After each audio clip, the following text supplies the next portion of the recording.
بسم اللہ الرحمن الرحیم الصلاۃ والسلام علیک یا رسول اللہ وعلی آلک واصحابک یا حبیب اللہ۔ زکوٰۃ کے حوالے سے دو سوال تھے،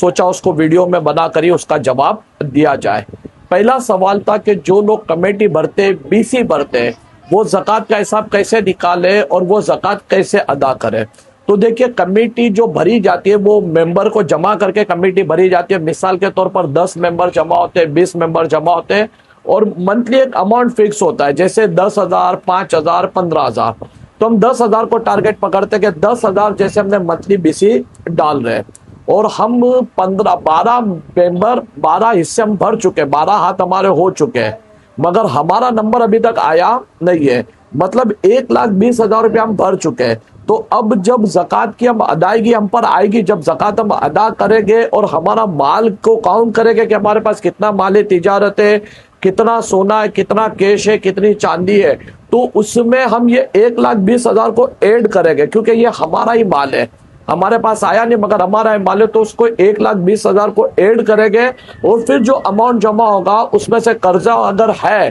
تو قرضے کو مائنس کر کے پھر اس کی زکوٰۃ ادا کی جائے گی۔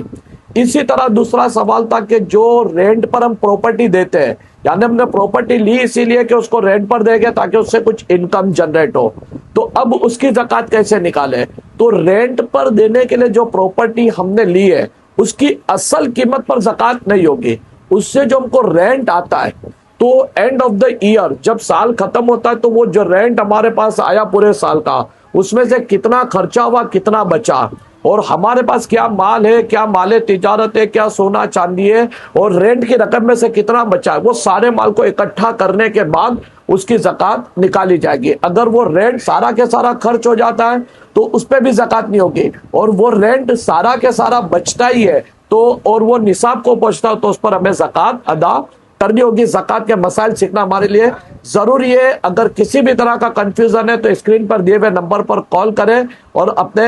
کنفیوژن کو دور کریں۔